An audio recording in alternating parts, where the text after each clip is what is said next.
Olá, boa noite. Este é o Jornal da Justiça desta terça-feira, 7 de abril. Justiça Federal do DF determina o bloqueio dos fundos eleitoral e partidário e libera os recursos para serem usados pelo governo no combate ao coronavírus. Este é um dos destaques da edição de hoje. E você vai ver também. Confederação Nacional dos Transportes recorre ao Supremo contra a redução de contribuições de empresas ao Sistema S. Plenário virtual do Conselho Nacional de Justiça analisa mais de 70 itens. O TRF da Primeira Região, com sede em Brasília, realiza as primeiras sessões de julgamento em formato virtual.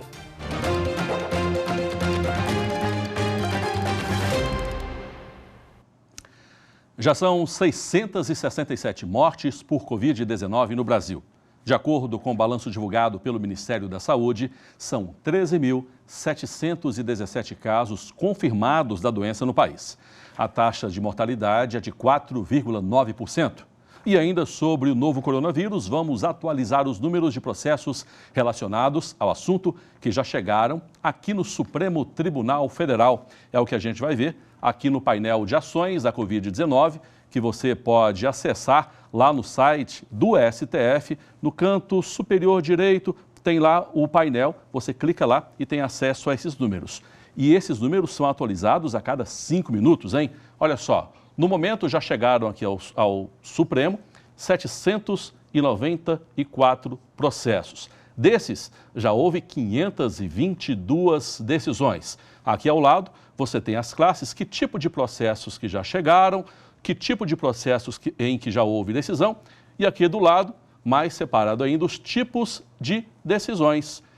Tem o maior número aqui e um por um, e aqui no fim, todos os outros. Você pode acessar este painel, como eu já disse, acessa o painel clicando lá na página stf.jus.br, clica no banner sobre os processos da Covid-19.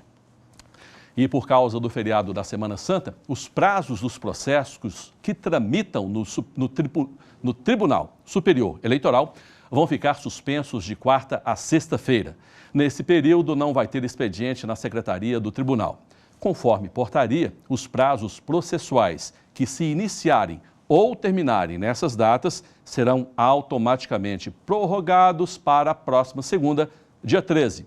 E a presidente do TSE, ministra Rosa Weber, criou um grupo de trabalho para projetar impactos da pandemia do novo coronavírus nas eleições municipais de 2020. O objetivo é reunir dados e estudar condições materiais para a realização do pleito marcado para outubro. Começou ao meio-dia desta terça-feira a sessão de julgamento no plenário virtual do Conselho Nacional de Justiça.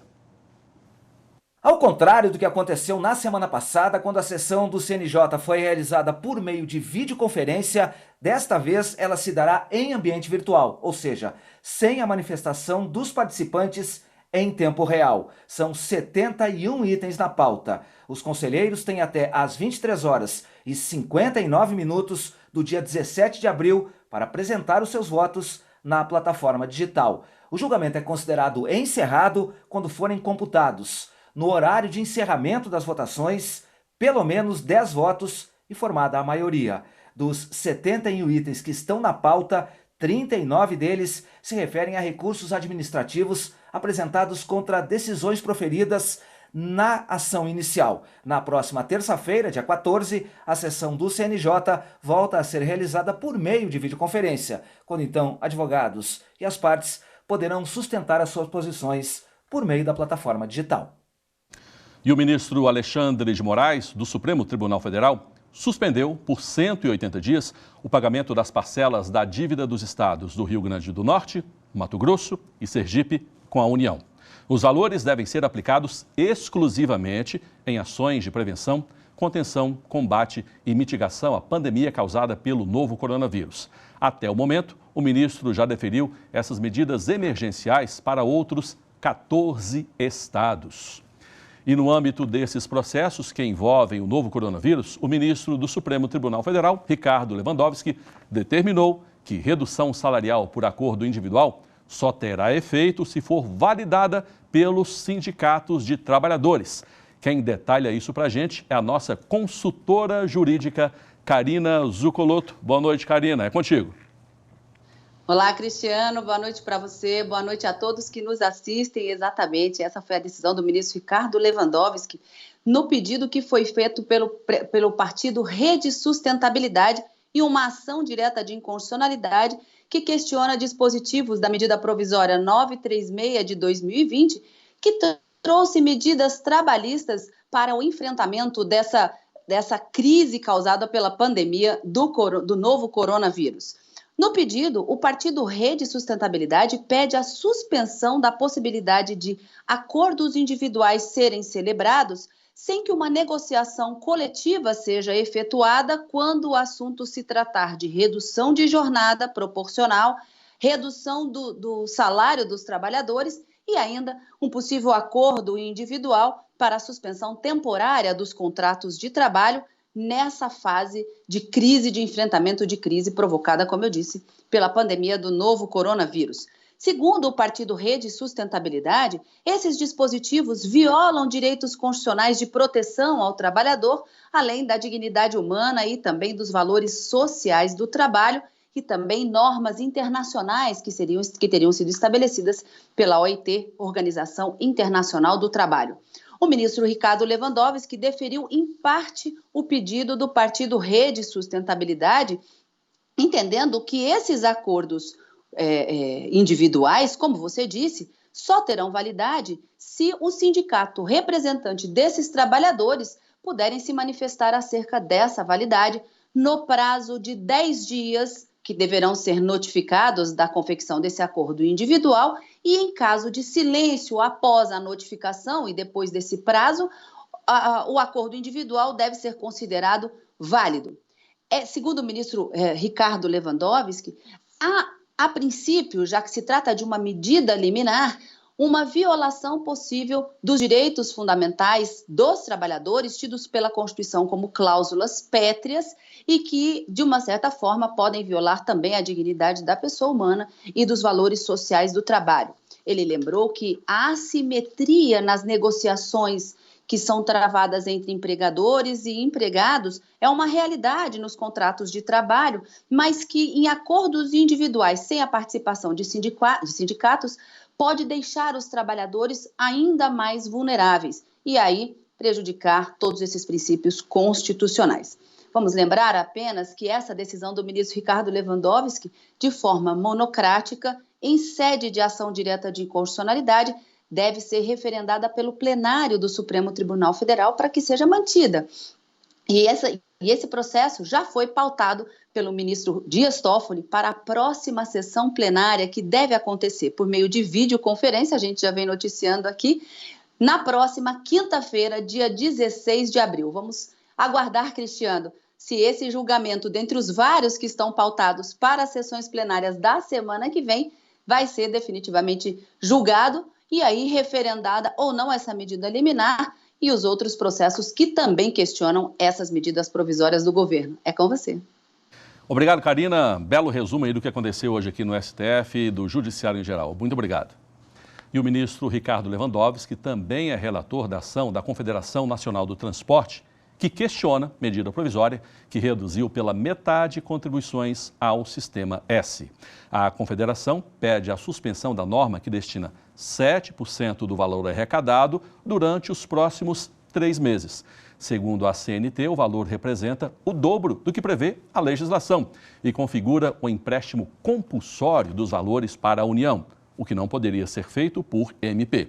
A medida é uma das adotadas pelo governo federal durante a pandemia do novo coronavírus. Daqui a pouco, aguarde. Daqui a pouco, a AGU pede ao STF para isentar a União de responsabilidade por prejuízos a usinas de açúcar de álcool e de álcool por causa da política de preços na década de 80. E a TV Justiça está exibindo programas especiais sobre o aniversário de 60 anos de Brasília, que vai ser comemorado no dia 21 deste mês. Estamos mostrando a história de personagens importantes da capital federal, como Maria Inês e Helena Pinheiro, filhas de Israel Pinheiro. Você vai ver em instantes. Dá ao outro o que é devido, é isso.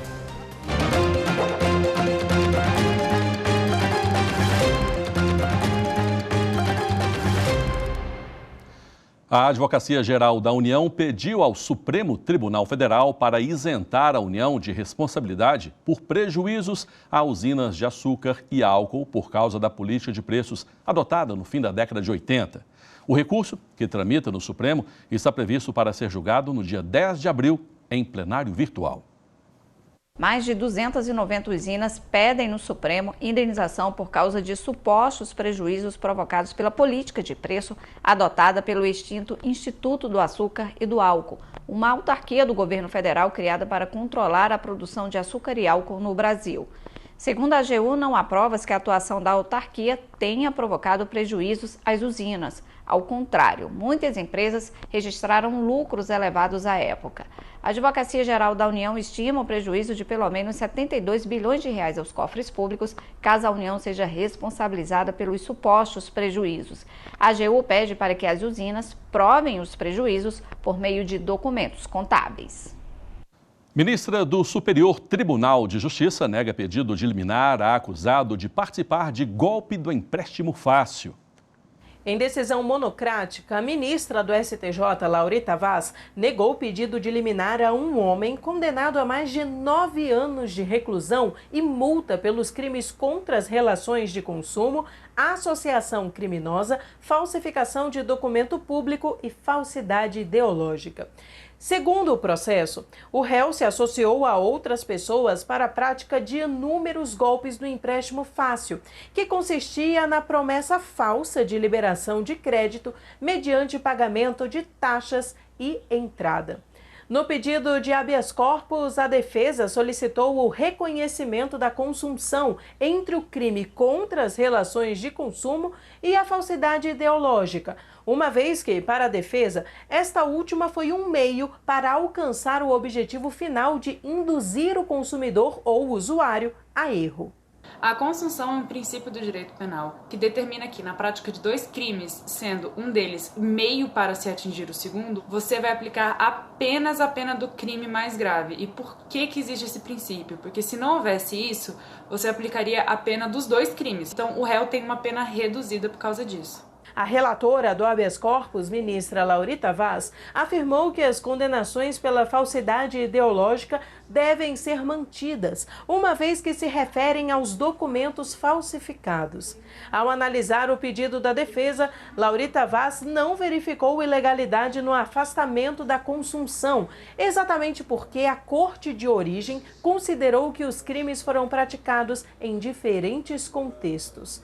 O mérito da questão ainda será julgado pela 6ª turma. Nesses tempos de confinamento, juízes trabalham por todo o país em regime de isolamento e muitas vezes acabam trabalhando nos fins de semana para que a justiça seja feita. É o caso da comarca única de Viçosa, em Alagoas. Estamos aqui trabalhando em regime de teletrabalho.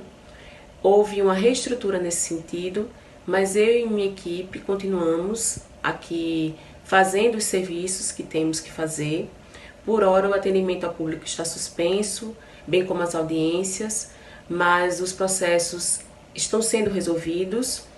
Não só as tutelas de urgência, como hoje resolvi várias, ou questões relacionadas à prisão, a pedidos de liberdade provisória, mas também os processos que se encontram tramitando na comarca.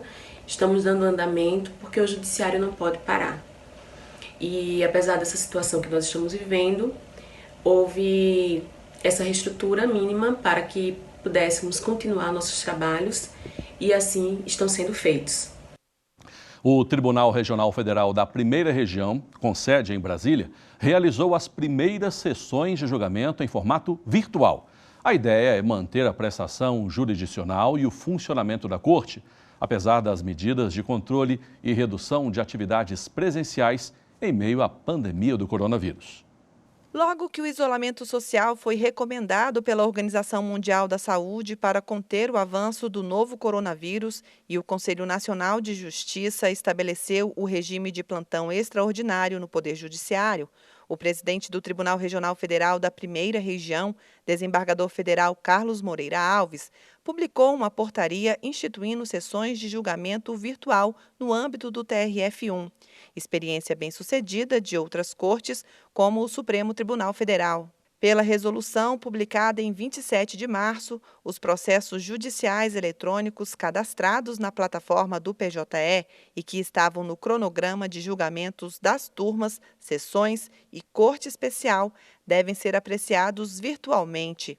Justificam a iniciativa as determinações do artigo 5º da Constituição de razoável duração do processo e de garantia da celeridade de tramitação, além da Lei 11.419, que assegura o uso de meio eletrônico na tramitação de processo judicial em qualquer grau de jurisdição. A primeira sessão virtual do TRF1 aconteceu em 30 de março e foi realizada pela 8ª turma. Nesse dia, 178 processos foram julgados.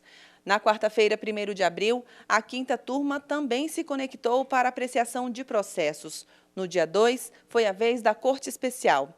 Como a ideia foi interromper as sessões presenciais para conter a disseminação do novo coronavírus, todos os julgamentos virtuais foram realizados seguindo a sistemática de uma sessão presencial. Ao todo, em uma semana de trabalho, foram julgados mais de 300 processos e para a próxima semana estão previstas mais 4 sessões de colegiados no TRF1. A primeira sessão virtual da 5ª turma, realizada na última quarta-feira, foi conduzida pela desembargadora federal Daniele Maranhão. Ela conversou com a nossa reportagem e destacou como essa iniciativa, assim como outras ações, é uma resposta importante do Poder Judiciário a crises como a do coronavírus. Os advogados sustentaram oralmente, houve debates entre os magistrados, sem qualquer prejuízo ao julgamento dos processos, que transcorreu de forma clara e tranquila. Sem dúvida alguma, eu acredito que esse momento de dificuldades, porque toda a sociedade brasileira e internacional atravessa, vai nos fazer reinventar, trazendo soluções modernas que no futuro vão reverter num judiciário mais produtivo, mais efetivo, em respeito às particularidades das partes e dos julgadores. Falta de detalhamento da situação de presos com tuberculose no Rio de Janeiro impede o Superior Tribunal de Justiça de analisar habeas corpus coletivo. A repórter Samanta Peçanha tem os detalhes. No pedido de habeas corpus feito ao STJ, a Defensoria Pública do Rio de Janeiro afirmou que os 355 presos com diagnóstico de tuberculose se encontram no grupo de risco de contágio da Covid-19 e que as cadeias públicas do estado estão superlotadas, com precárias condições de higiene e sem materiais sanitários suficientes, situação que impediria o controle da doença nos presídios. Ao analisar o caso, o ministro Antônio Saldanha Palheiro disse que, apesar da Defensoria Estadual ter indicado os possíveis beneficiados com a concessão do habeas corpus, não há como saber o regime em que cada preso se encontra ou o crime que cometeu. E isso é essencial para avaliar a possibilidade de soltura ou a transferência para outro presídio. Ao indeferir o habeas corpus coletivo, o ministro afirmou que a análise específica da situação de cada preso deve ser feita pela Justiça do Rio de Janeiro.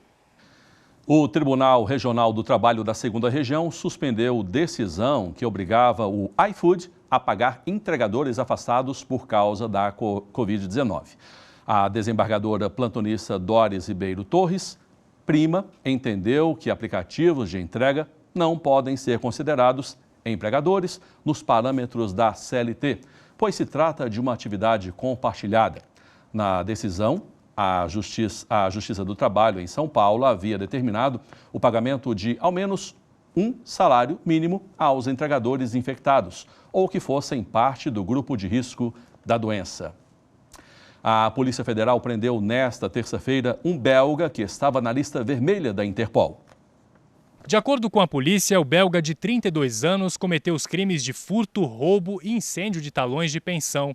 O mandado de prisão contra ele foi expedido pela Corte de Bruxelas no início de 2018. Segundo as autoridades, o condenado entrou no Brasil no mês passado. A prisão dele ocorreu em São Conrado, na zona sul do Rio de Janeiro, nesta terça-feira, depois de o ministro Luiz Roberto Barroso, do Supremo Tribunal Federal, determinar a prisão preventiva. A seguir, Justiça Federal do DF bloqueia dinheiro do fundo eleitoral e partidário e libera os recursos para o governo usar no combate à pandemia do coronavírus. E agora, no intervalo do jornal, você vai ver mais um episódio da série Aqui Tem Justiça. A Justiça de Mato Grosso está reduzindo o uso de copos descartáveis, uma iniciativa para ajudar na preservação do meio ambiente. Voltamos já. Justiça, para mim, é igualdade social.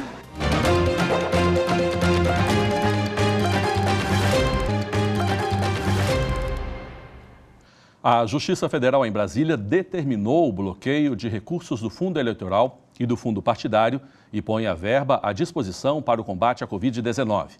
A decisão provisória é do juiz Itagiba Catapreta Neto e atende a pedido feito por meio de uma ação popular.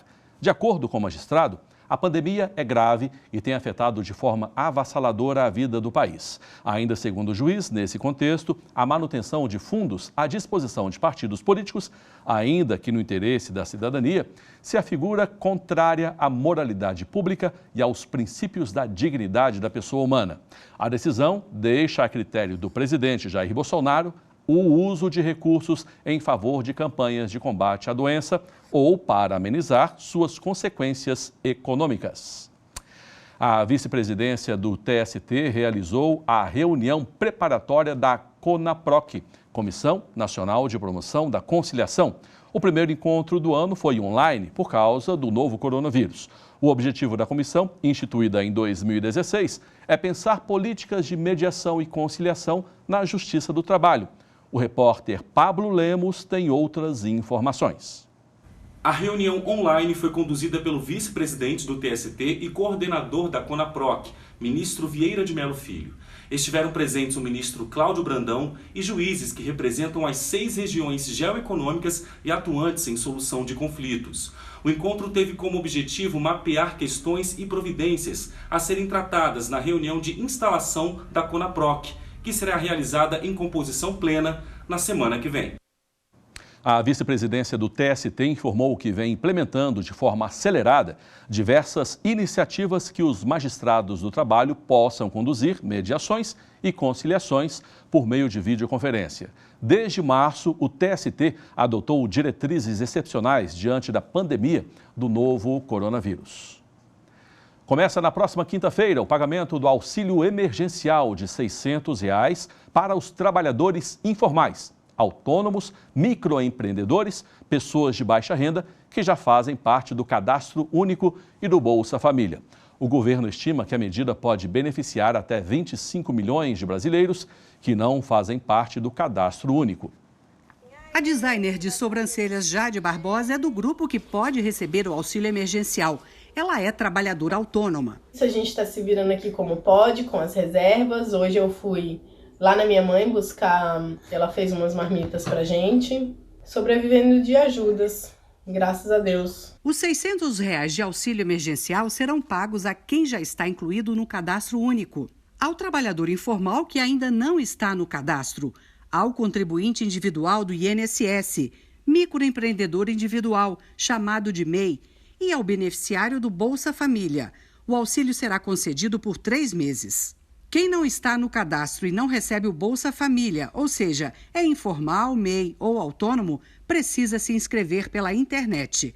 O endereço é auxilio.caixa.gov.br. A inscrição também pode ser feita no celular por este aplicativo aqui, Caixa Auxílio Emergencial ao Trabalhador. Hoje cedo, Jade tentou fazer a inscrição, mas não conseguiu. Eles estão dizendo que eu estou com o CPF em situação inválida. Eu já tentei pelo site, que foi onde eu consegui fazer o acesso. Baixei o aplicativo para ver se isso mudaria.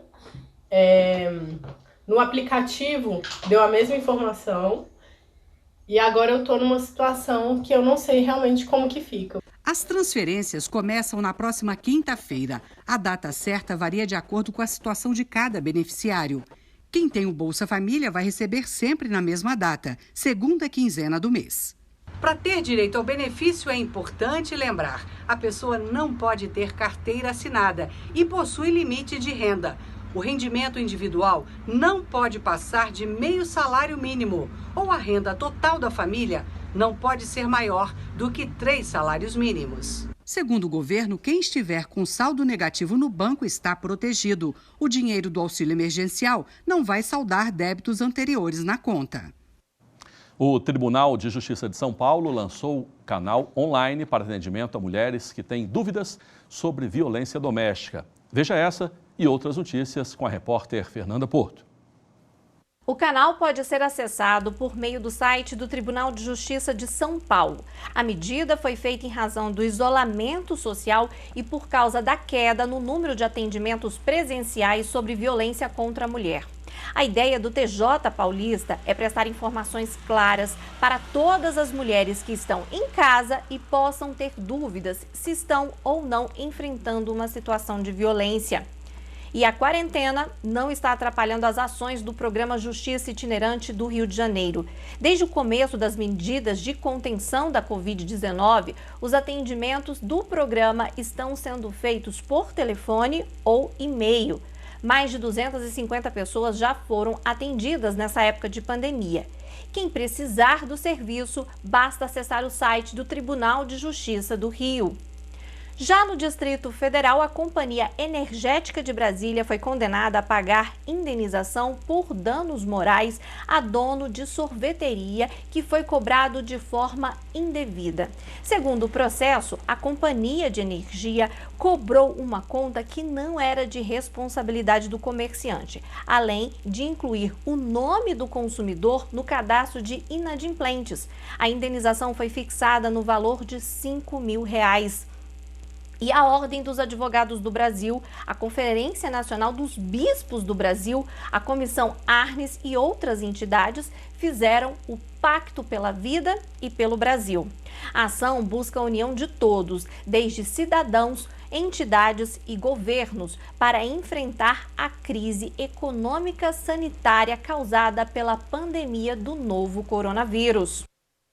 O Jornal da Justiça de hoje fica por aqui. E não se esqueça, mande seu recado ou sugestão de reportagem para o nosso WhatsApp. O número está aí na tela, 619-9260-6116. Uma ótima noite para você.